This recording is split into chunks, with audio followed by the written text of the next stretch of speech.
もしひろゆきさんがアルコールに依存するようになればどのような方法で返しますか？では元 KGB の内藤豊さんがアルコール依存と戦っているので嘘で適当で大体でいいので応援メッセージお願いします。回避しなきゃいけないの？依存症っていろいろあるわけですよ。例えば僕ゲーム依存症かと言われたら多分ゲーム依存症なんですよね。僕基本的に朝起きないんですけど、めちゃめちゃやりたいゲームがある時とか結構普通に朝起きちゃったりするんですよ。夜じゃあ12時に寝ましょうと決めていてもゲームがあると割と僕遅くまで起きてやってたりするんですよ。でやらなきゃいけない作業とかどんどん後回しにするんですけど、ゲームをするとかは結構がっつりやるんですよ。でこれが多分僕依存症かどうかのなんかテストとか受けたら多分依存症だと思うんですよ。ゲームがなくなったら映画を見るとか漫画を読むとかまた別のになるんですけど、とはいえそのなんか生活の中の優先順位に割と僕ゲームが高い位置にあるんですよ。普通の人だとじゃあ仕事とか飯を作るとか掃除をするとか風呂入るとか生活いろいろあると思うんですけど、別に風呂って2、3日に1回でよくね、ゲームの方が大事じゃねっていうので割と優先順位僕上の方にあるんですよ、ゲームが。じゃあ僕がゲーム依存症ですと。でゲーム依存症だからといってじゃあ困っているのかっていうと全く困ってないんですよ。うちの彼女が文句を言うぐらいで。なので僕その人って何らかの依存があるということ自体が悪いという考えはあまり良くないと思ってて、ゲームに依存する人もいれば漫画に依存する人もいるし、テレビドラマに依存する人もいるし、推しに依存する人もいるし、アイドルに依存する人もいるし、いろいろな依存をしても別にいいと思うんですよ。問題は依存をすることによってトラブルを自分だったり周りだったりに振りまいているかどうかの問題なんですよね。アルコール依存症で良くないって言われるのはアルコール飲みすぎて体が壊れるっていうのを言われるんですけど、じゃあ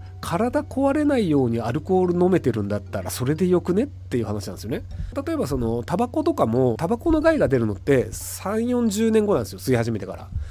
例えばじゃあ50歳の人がタバコを吸い始めました。害が出て大変なことになるのは90歳です。でももうそれ平均寿命で死ぬからもうどうでもよくねっていう話なんですよ。なので体が壊れるっていうのがいつ起こるのかで、それが起こるのかどうかっていうのがあって、例えばそのアルコールに体が弱い人であればそれは確かにアルコールによっていろんなこう健康被害とかあるでしょうとなるんですけど、適度にアルコールを飲み続けて何事もなく死んだ人というのは世の中にいっぱいいて、なので一定の量であれば大丈夫だよね。でその一定の量というのは人によって違うんですよ。毎日ビール1杯だったら何の問題もないですっていう人もいれば、毎日ビール4本までだったら何の問題もないよねっていう人もいるんですよ。それはアルコールの分解性能っていうのは人によって違うので、なので完全にアルコールを断ってしまって、その結果何かじゃあアルコールがないことによってストレスが溜まってしまって周りに当たり散らすとか、なんかそれでまた別の何かに依存してしまうとかっていうのであれば、じゃあまだビールの方がよくねみたいな話もあったりするので、無理して回避をしなくてもいいんじゃないかな。むしろそのトラブルがない形でアルコールをたしなむという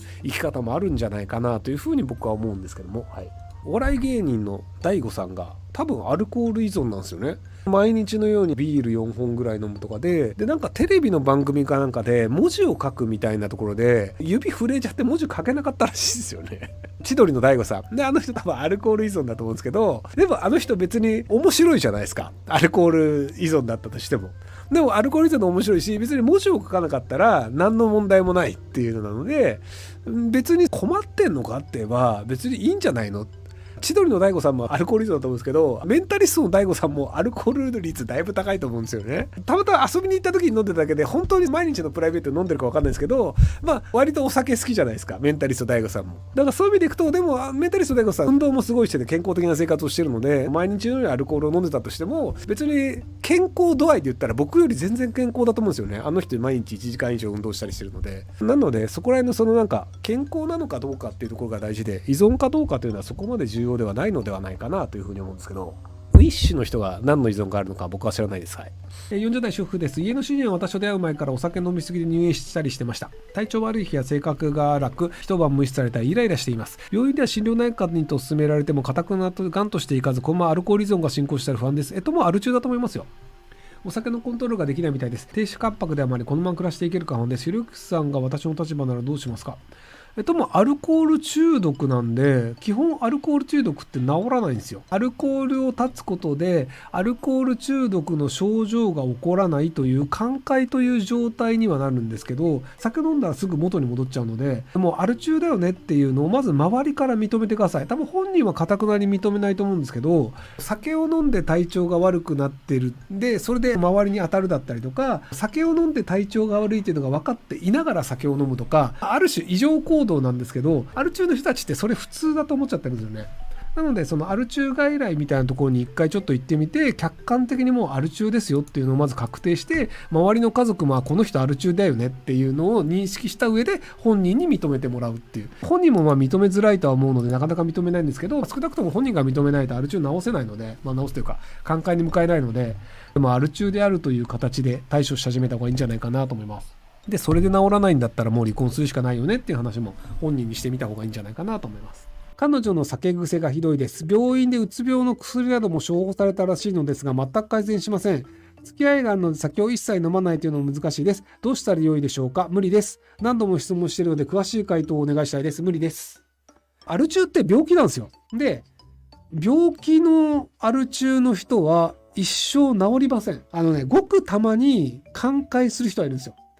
アル中であることを自覚してほとんどアルコールを飲まないようにするとか、アル中であることを自覚しているのでちょっとだけ飲んで抑えるっていう理性で一生懸命抑え込んでるっていう人はいるんですけど、ただ深酒しちゃうとアル中再発して記憶がなくまで伸び続けるみたいなのがあって、なのでアル中って治らないんですよ。詳しくは西原理恵子さんの元々の旦那さんがアル中でその後体壊して亡くなってしまうっていう漫画もあるんですけど、なのでアル中は隠すことはできるんですけど治りません。でうつ病の薬を飲んでるっていうところまでいくと多分もう精神的にかなりきつい状況になってるので、精神的にきつい状況の人がアルコール中毒を止めるっていうのはもうまず無理です。ある程度精神的とか経済的に余裕のある人がアル中を隠すことはできるんですよ。自分の理性とかでコントロールできるだけの余裕があるので隠すことはできるんですけど、うつ病で薬飲んでるってなるともうそういう余裕もないので、もう治らないという前提で付き合うしかないんじゃないかなと思います。ひろゆきさんが私だったらどうするか教えてください。大した職歴もなく結婚して専業主婦10年、子供1人5歳、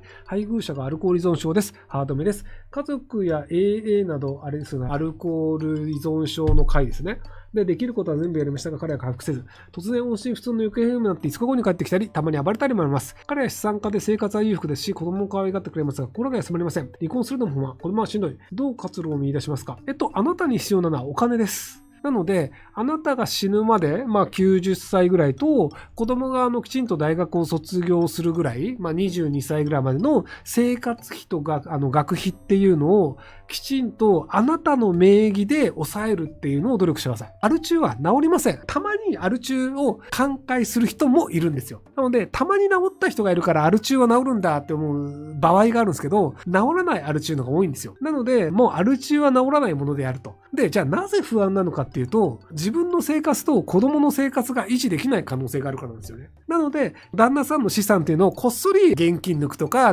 生活費だって言って、いろいろもらうとかっていうので、きちんとへそくりを貯めて、そこら辺のお金をきちんと持った上で、この人いきなりいなくなって死んでも大丈夫だよねっていう財産を持てば、もうちょっと安心して旦那さんのことを見ることができると思うんですよね。なので、こっそりへそくり作ってください。専門生19歳です。ここ2年毎日欠かさずストロング3本飲んでました。ストロングゼロですかね。最近になり動悸、手先の震えなど様々な症状が出てきました。やめる言ってやめれないです。助けてください。完全にアル中なんで、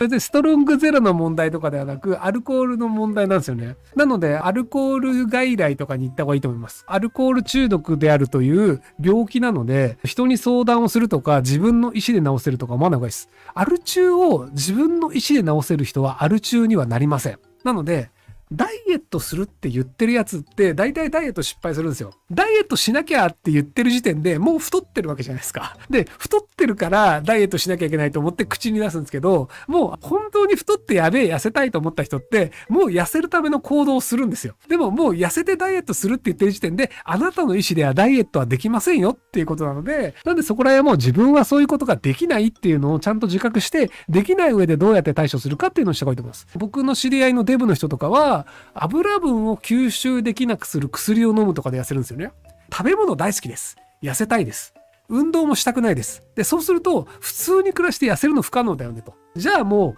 う栄養分を吸収しない薬を飲もうっていうので、油分を吸収しないっていう形で摂取カロリーを減らすことで痩せるみたいな、そういうやり方もあるので、もうできないものはできないって割り切った方がいいんじゃないかなと思います。胃を小さくする手術とかも割と効果あるらしいですね。胃に風船入れるのかな、外科的に切らなきゃいけないので、その後のリスクもあるんですけど、風船入れるやつは副作用もないっぽいので、そんなも試してみるじゃないですか。詳しくないので副作用だったらすいません。酒飲んで仕事するの問題なの倫理的な話。ですね、基本的にお酒を飲むと頭の回転が悪くなるんですよ。頭が悪くなるんですよ。ただ、お酒飲むと頭が悪くなってるということに気づかず、なぜかこう自信満々になって間違ってるものを推し進めてしまうっていうのがあったりするんですよね。頭が悪くなるにもかかわらず自己肯定感が上がるっていうちょっと厄介なアルコールの作用がありまして、能力が下がったなっていうのをまず自覚することはなくて、能力が下がってるのになんか俺すげえ優秀なんじゃねみたいな。酒飲んだ方が頭の回転良くなるとか書いてる人いるんですけど、自己肯定感があるので頭の回転が良くなってる気がしてるだけなんですよ。なので基本的には能力値は下がってます。はい。人前で喋る仕事とかをする人はお酒を飲まない方がいいんですけど、僕がなんでこう酒を飲みながらこう配信をしてるかっていうと、人ってなんか年を取ると必ずやらかすじゃないですか。僕好